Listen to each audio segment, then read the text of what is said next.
తీరిందా తీరిందా అవ్వ మీ తీరిందా మా తీరింది కానీ సలిబోనం పెట్టినావా పెట్టినవ్వా వేరే వాళ్ళకి ఇచ్చిన పక్క వాళ్ళకు అదే నేను సలిబోనం పెడతానంటేనే ఇక పక్క వాళ్ళు అంటుతుండ్రు అందులో కలిపిన బియ్యం ఇంత కూరాడికి పెట్టినా మరి ఎలా మాకు పోతావు ఇవాళ పోయలేదవ్వా నువ్వు పోసినవా కూత అయింది నేను పోతా ఇవాళ సోపతి మంచిగా దొరికినావా అవ్వా ఎవరు అని చూసిన ఇదివరక మంచిగా పోసుకుందాం ఇక సోపతి ఉంటేనే మంచిగా ఈ ఎల్లమ్మకు సోపత్తోని ఎల్లమ్మకు వస్తేనే మంచిగా నాకు ఇవ్వలేరా నువ్వుకున్న బిడ్డ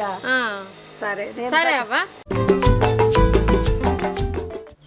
వస్తారా భయ్ నేను బండి తీసినట్టు ఆగుతానా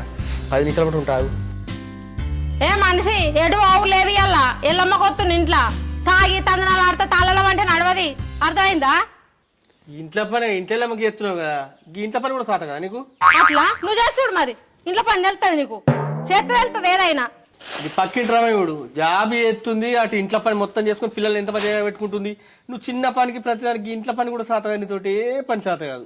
పక్కన రమ్మా అన్ని తాగబెడుతుందా అవును వాళ్ళ భర్త 3 లక్షలు కట్టిండట మంచిగా మరి నాకు సుధా కట్టు నేను సుధా చేస్తాను నౌకరి ఏ మనకు గవ్వనేది కానీ నీకు ఇంట్లో పనే బాగుంటది మనం ఇంకా బయట తిరుగుడు అది జాబ్ మనకు సెట్ కాదు కానీ నువ్వైతే ఇప్పుడు మరి చికెన్ తేవాలా మటన్ తేవాలా చెప్పు చికెన్ మటన్ ఏదద్దు తాళాలకు పోయితే కళ్ళు దేపో అట్టి చేపల కూర వండుకుందాం మంచి ఎల్లమ్మకు వద్దాం తిందాం ఓకే మంచిగా గుడ అయితే మెత్తానా మంచిగా ఉడకాలి ఏ సరే పక్కనే గుడాలు మెట్టలా ఉడతాయి నువ్వు మాత్రం తొందర రాకపోతే రోట్లేసి దంచుతా అర్థమైందా